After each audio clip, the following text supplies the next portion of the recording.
Miracle Morning, non? C'est pas... C'était Miracle de jour. Ah, t'as des places pour la Fashion Week. Hello et bienvenue dans Des Make-up, le format qui interroge et déconstruit les croyances liées au bien-être, la mode, la beauté et l'entrepreneuriat.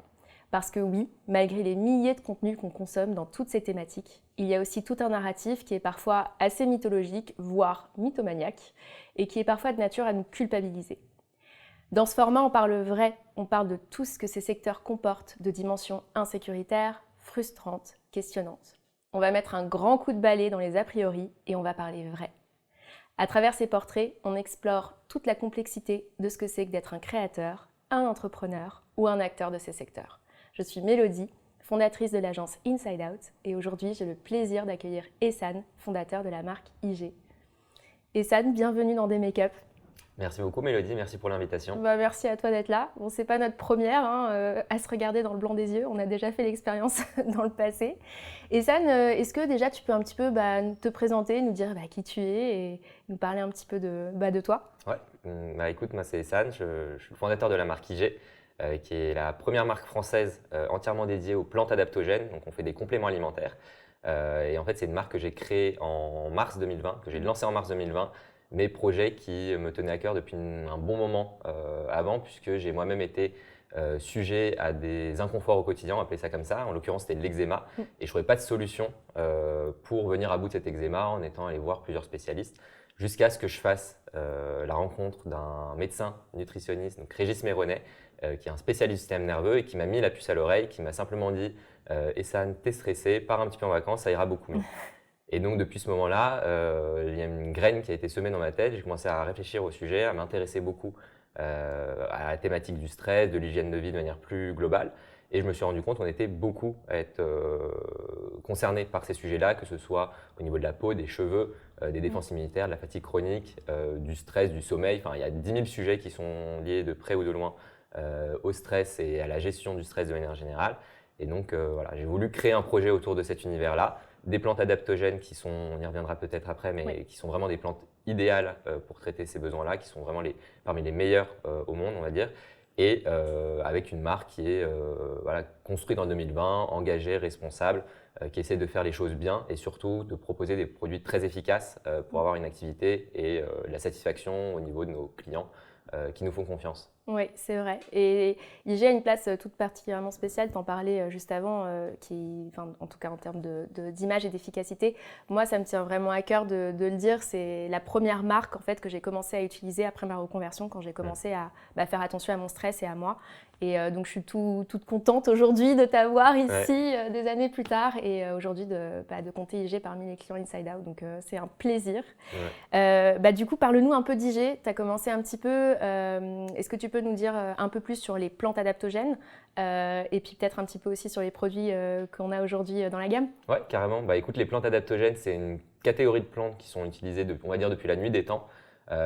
Puisque c'est des plantes qui sont issues des médecines traditionnelles indiennes, chinoises, amérindiennes.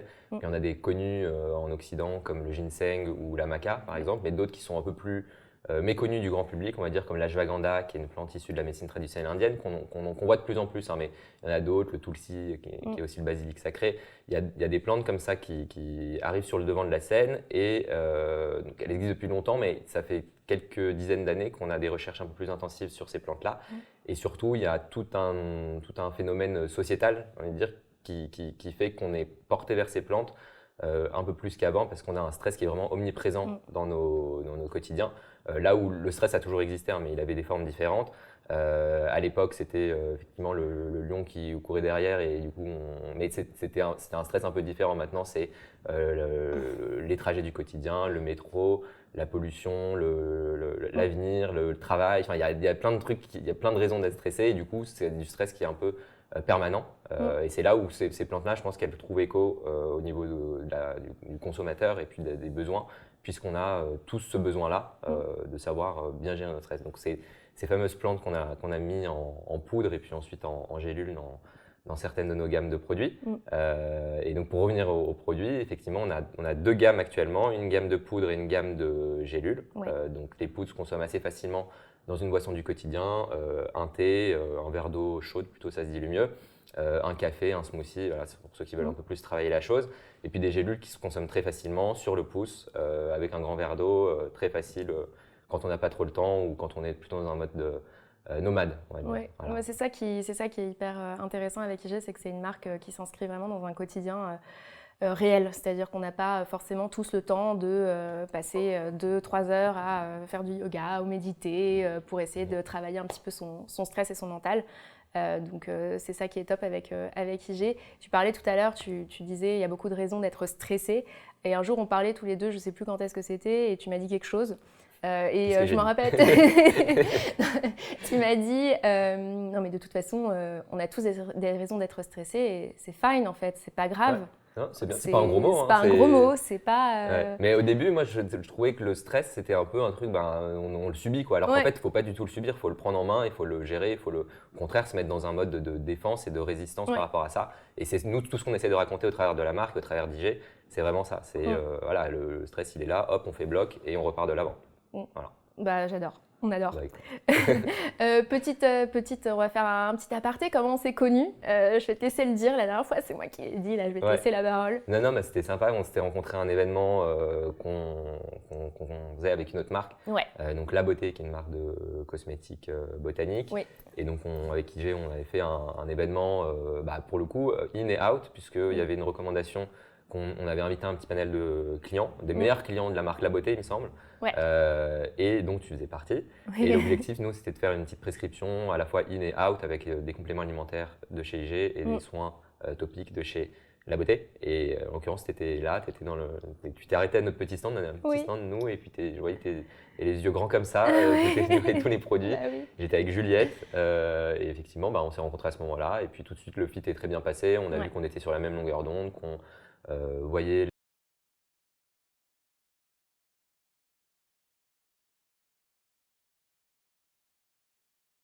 dogmatique, on va dire, on n'est pas des excessifs dans le bien-être, au contraire. On est aussi là pour trouver son juste équilibre et tout le monde a un équilibre un peu différent. Voilà, on n'est pas du tout dans le dans 100% la frustration, dans le matcha, yoga, graines, etc. ça. C'est très bien, hein, mais tout le monde n'est pas dans cet univers-là au niveau du bien-être. Donc voilà, nous, on se rejoignait là-dessus, je pense, et ça a tout de suite. Ça a tout de suite fité. Voilà. Et Juliette m'a donné une petite cuillère doseuse, je l'ai encore. Ah oui, elle est jolie. Ouais. Elle est jolie. Ouais, tout le monde se l'arrache. Ouais. Super, du coup, merci pour cette introduction. On va rentrer un petit peu dans le vif du sujet, puisque on parlait de stress un petit peu en intro. J'ai une petite question, je vais commencer comme ça. Est-ce que tu travailles beaucoup ? Tout est relatif, ça c'est... Bon, moi, je ne considère pas que je travaille beaucoup, mais pour d'autres personnes dans mon entourage, je trouve qu'effectivement je travaille beaucoup, mais pour moi c'est quand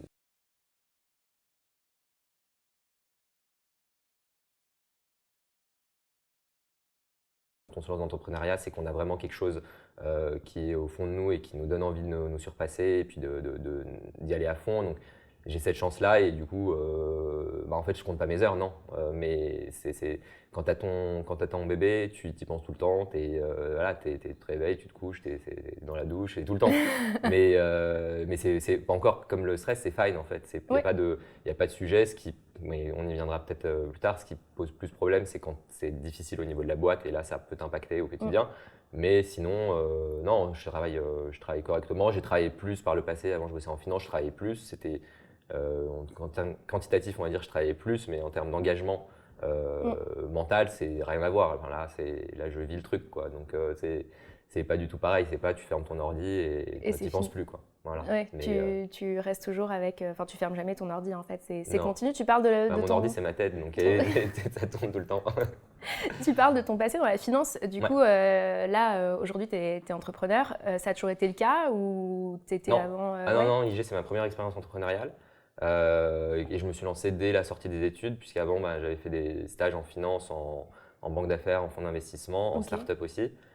Des univers où ça va vite, c'est assez challengeant, donc ça, j'aimais beaucoup. Et ma dernière expérience avant de me lancer sur IG, c'était dans une start-up early stage où j'ai fait quelques mois en freelance, que j'ai très bien apprécié, qui m'ont donné goût aussi à l'entrepreneuriat, mais je me disais…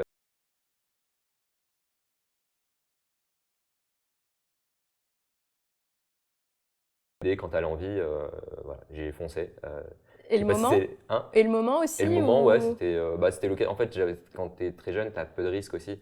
Enfin, t'en as quand même, hein, mais Oui, t'es moins engagé dans la vie qu'un ouais. peu plus tard. Et du coup, ben, tu es un petit peu plus utopiste et tu vois pas trop les problèmes qui peuvent survenir, alors qu'il y en a 10 000 qui ont survenu juste derrière. Mais tu fonces, quoi. Donc, t'as pas. Voilà, j'avais 25-26 ans, c'était un bon moment.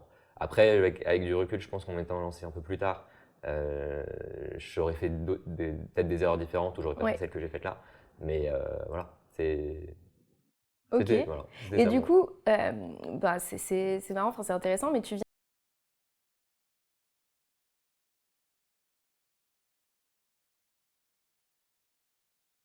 là et de ton bébé, Mm. justement, dont tu parlais tout à l'heure. Ouais. Est-ce que c'est quelque chose que tu as appris de tes parents, Je tu pense, ouais. dirais? Je pense que Ouais. ça a bien, ça a bien.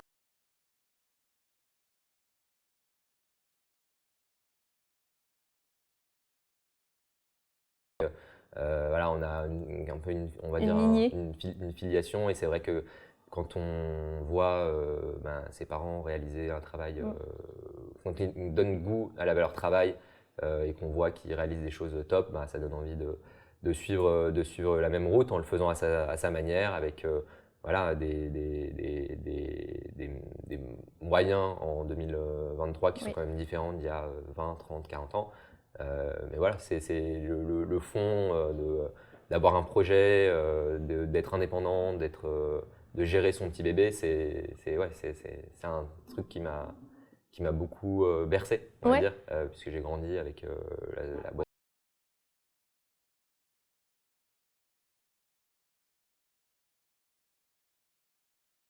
Chez Voilà. Ouais. l'ordinateur, enfin peut-être pas à l'époque, je sais pas, Si, quand quand ils ont même, si, il commencé, y avait quand même si des c'est ordinateurs. c'était pas les gros ordi. Ok, Ouais. du coup c'est vrai qu'on parle beaucoup aujourd'hui de cet équilibre vie pro, vie perso, il faut avoir un équilibre, etc. Hmm. Moi je sais que tout le monde n'a pas des parents entrepreneurs qui peuvent comprendre un petit peu ce mode de fonctionnement. Bon, moi j'ai pu entendre parfois Toi aussi, t'as des parents entrepreneurs aussi. j'ai un père Ouais. entrepreneur, j'ai une mère qui a été salariée pendant très longtemps, mais qui est aujourd'hui à son compte. Mais malgré ça, ils sont un petit peu, toujours un peu dans ce côté fais attention, tu devrais prendre le temps pour toi, il faut Hmm. avoir le temps pour ta vie pro et ta vie perso, ce qui ne s'applique pas évidemment à eux-mêmes. Ouais. Toi, c'est pareil, ou ça se passe comment cette gestion un petit peu vie pro, vie perso? Est-ce que ton Ouais. entourage t'en parle? La famille te dit toujours d'être vigilant et de faire attention parce qu'ils voient qu'on travaille comme des fous, etc. Mais effectivement, c'est aussi, je pense, un réflexe affectif, on va Ouais. dire, puisque voilà, ils care, enfin, ils sont très portés sur notre bien-être, etc. Mais non, pour moi, c'est pas vraiment un sujet. Et redonne-moi ta question, je sais Non. plus. C'était quoi Je la parle de question? ce fameux équilibre. Ah oui, On entend l'équilibre, ok. beaucoup Ouais, l'équilibre ouais. pro-perso, on est censé être dans une Ah oui, balance, oui, oui, d'accord? on est Donc sur si une on le balance, ouais. matérialise Ouais. comme ça, on est censé être dans une balance où ta vie pro et ta vie perso sont censées être Ah oui, au mais ça, même c'est niveau. impossible, ça. Enfin, en tout cas, Bah, en tout cas, à date, je c'est considère que ton avis à ce c'est assez sujet-là, compliqué, ouais. justement. Ouais. C'est compliqué. Après, c'est pareil, l'équilibre, il est relatif. C'est pas 50-50. Il y en a peut-être ton équilibre, il va être à 20-80, d'autres à Mm. 30-70. Enfin, pour moi, il y a pas trop de sujets à ce niveau-là. C'est juste que effectivement, tu acceptes le déséquilibre quand tu es dans ces modes de vie-là, d'autant plus au début. Quand je me suis lancé, je me suis dit, c'est sûr, j'ai 3 ans de tunnel, enfin, je vais pas trop voir le jour, je vais faire des sacrifices, je vais me donner à fond, mais je récolterai ce que j'aurai Mm. semé après. Donc bon, ça reste encore intense maintenant, ça fait plus de 3-4 ans, mais j'ai pris un peu plus de recul par rapport Ouais. à pas mal de choses qui se passent au quotidien, où tu prends plus les choses à cœur peut-être au début, quand tu te lances, quand tu es à fond dans ton truc, que tu essaies de tout bien faire et que parfois ça marche pas, ben, c'est dur, c'est dur mentalement, c'est dur, c'est fatigant, c'est harassant. Mm. Mais après, c'est un peu comme les adaptogènes, hein, c'est là si tu résistes et que tu fais le dos rond quand ça va pas, bah, tu profites encore plus des moments où ça va. Mm. Et voilà, je pense qu'il faut garder moi, mon vrai truc, mon vrai leitmotiv, c'est de garder le cap, de garder ma vision, de garder là où je veux amener la boîte Mm. en tête, de jamais perdre ça de vue, de se dire que j'ai lancé la boîte pour aussi sensibiliser sur une cause, une thématique qui est assez sympa. C'est-à-dire qu'en fait, fondamentalement, on veut faire du bien aux gens C'est et ça. les aider à vaincre leur stress, à les aider à mieux dormir, avoir une plus belle peau, des plus beaux cheveux, qui se donnent aussi plus confiance en soi, qui permet plein de choses. Ouais. Ça, faut pas le perdre de vue. Et à partir de là, si je reste droit dans mes bottes, je me dis ça ira et puis je prendrai du plaisir. Mais pour répondre à ta question, j'ai un peu divagué, mais sur la question d'équilibre, pour moi, c'est un peu difficile à date d'en avoir un, mais encore une fois, c'est OK. Ouais. Tant que je suis bien dans mes pompes, voilà. Et parce que justement, c'est vrai que tu parles d'équilibre, même si pour toi c'est une passade justement dans la vie d'un entrepreneur, ce tunnel dont tu parles de 3 à 4 ans de début ou Ouais. Non, ça dépend. Après, si ta boîte est très successful, ça peut être plus rapide. Mais même si ta boîte est très successful, tu as plein de problèmes opérationnels qui arrivent et en fait, tu as d'autres que tu n'avais pas anticipés. Donc, non, c'est toujours. En fait, tu as une instabilité permanente quand tu es entrepreneur parce que l'environnement change, parce que il y a des sujets macroéconomiques qui impactent ton business. Tu as des sujets au niveau de tes équipes, au niveau de tes fournisseurs, au niveau de tes clients, au niveau de plein de. Donc c'est instable, mais c'est ça aussi qui est intéressant, c'est que tu te remets tout le temps en question et tu cherches tout le temps des solutions. Et je trouve, moi intellectuellement, j'aime bien. tu dois t'adapter à chaque fois, Et c'est ça, comme un adapto. exactement. Et est-ce que tu as quand même des moments où il y a soit ton corps, soit ton mental qui te dit attends Essane, là, faut que je fasse quelque chose, faut que je m'arrête, peut-être que faut que je prenne un moment. Comment ça se passe à ce niveau-là pour Des vacances. toi? Des vacances, Ouais, des vacances, tips, ouais. c'est quoi toi ton échappatoire? Moi, c'est ça, c'est les vacances. Les vacances? En vrai, quand je pars en vacances, je coupe vraiment. Ouais. Je coupe vraiment quand même pas mal. Et j'aime bien partir loin, me faire un gros kiff. Voyager, randonner, voilà, pouvoir me prendre plein les mirettes. Ouais. Ouais. Donc c'est un peu ça mon échappatoire. Et puis sinon du sport, Ouais. voir des potes, de la famille, prendre du bon temps. Voilà. Parfait. C'est assez simple, hein, mais ça suffit à mon équilibre. À ton équilibre. Ouais, à mes échappatoires, comme tu dis. Et next trip, c'est où? Costa Rica. Ah, trop bien. Ouais, à Noël. Je suis trop content. Trop bien. Bah, ça va être cool. Ouais, on va. Tu vas en prendre plein les mirettes. Exactement. Ok. Est-ce que par rapport à ce dont on parlait tout à l'heure, pour en revenir un petit peu là-dessus, est-ce que toi tu penses, parce qu'aujourd'hui dans les médias on voit beaucoup, il y a des stéréotypes un petit peu de l'entrepreneur. Ouais. On le voit soit en train de crouler sur les trucs ou alors à Bali avec son ordinateur en train de bosser, ouais, pas mal, hein. Ouais, C'est l'objectif.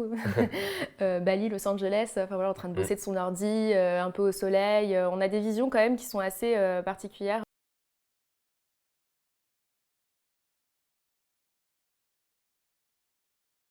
Ou des phrases que tu n'aurais plus envie d'entendre sur l'entrepreneur.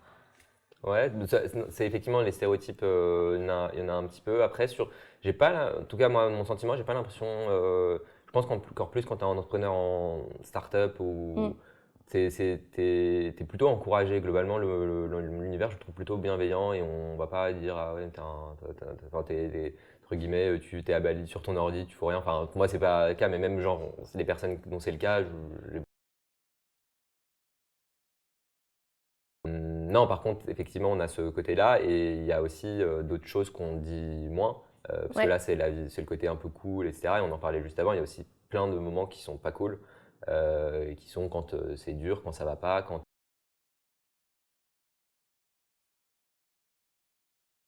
Justement, on va en parler parce que c'est vrai que ça fait partie du quotidien de l'entrepreneur. Hein, tu en parlais tout à l'heure. On doit toujours s'adapter.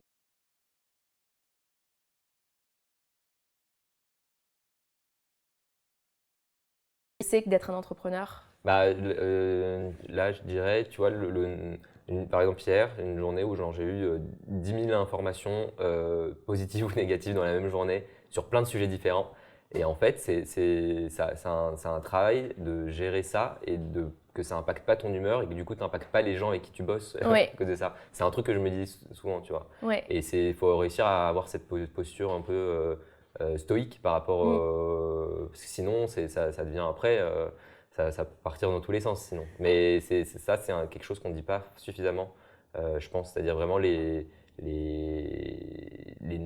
sollicitations et puis les problématiques qui sont vraiment énormes que tu rencontres au quotidien. Ouais. Tu en as plein, tu as des décisions, ça peut paraître que pour des micro-décisions, mais en fait, au bout d'un moment, quand tu dois prendre 30 décisions dans la journée, Il y a un moment, c'est difficile quoi, de réfléchir, C'est usant mentalement. d'avoir la tête froide pour prendre les bonnes décisions, etc. Mais en fait, c'est ça, toute la journée, tu prends des décisions, et d'autant plus quand tu es une petite boîte, tu portes la responsabilité de toutes ces décisions-là qui vont avoir des impacts assez importants pour ta boîte.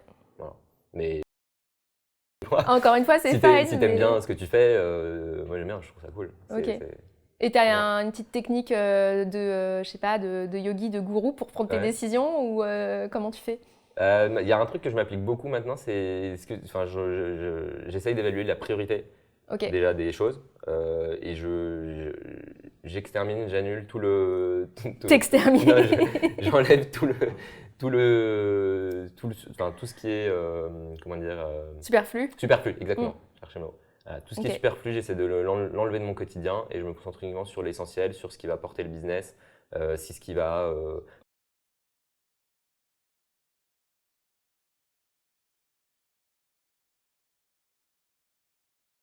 Petite équipe, petite marque, t'as pas le choix parce que sinon j'ai fait l'erreur d'essayer de faire trop de trucs parce que tu veux bien faire et en fait tu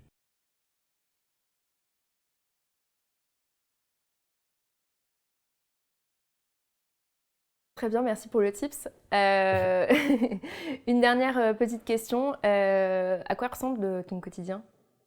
Bah écoute, il est très, comme je te disais juste avant, il est très variable parce que je ne suis pas maître de mon calendrier, ni de mes journées, ni de ce que je vais avoir comme information.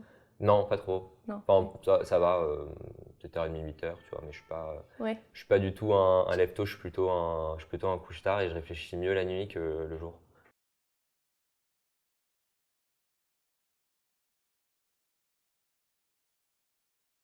En tant qu'entrepreneur, etc. Il faut le matin se lever, aller au sport. Ah oui, Miracle Morning. Miracle Morning. Non, c'est pas. C'est Miracle Dodo, moi. Je suis.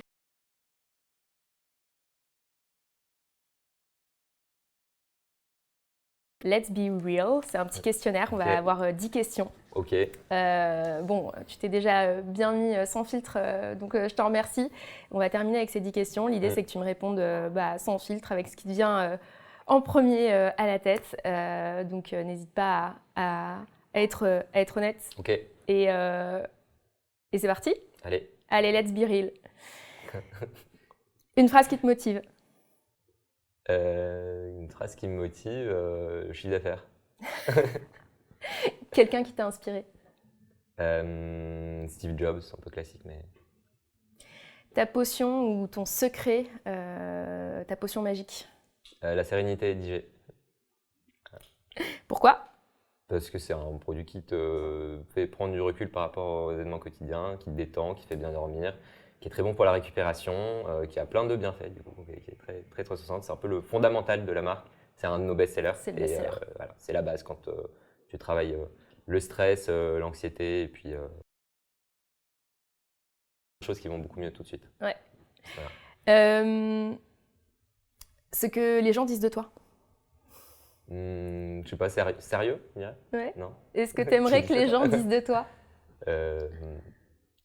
C'est dur tes questions là. C'est un entretien d'embauche, je crois. Je sais pas, non, il est chill, il est cool, il est sympa. Il est chill, il est cool. Sympa et san. Plutôt coffee addict ou tea lover? Café. La pièce de ton dressing dont tu ne te sépares pas? La pièce, La pièce de vêtement. Le vêtement? Ouais. Ma doudoune sans manches. Ouais. C'est vrai qu'il fait froid dans les bureaux. Ouais. Voilà, il fait chaud aujourd'hui. On n'a pas eu besoin. La pièce de ta trousse de toilette dont tu ne te sépares pas? Mon eau active d'Ambryolis. Amaryllis, c'est bien. Ah non, c'est la brume. Ouais, c'est une brume sympa. Ouais. C'est bien. Très sympa. Ça rafraîchit, ouais. Et enfin, un petit mot de la fin? Bah écoute, merci beaucoup. Merci pour cette invitation. Merci à toi d'avoir répondu présent du coup et pour cet échange qui était hyper inspirant. Pour ceux qui ne connaissent pas IG, du coup, vous pouvez foncer tout de suite sur le site internet.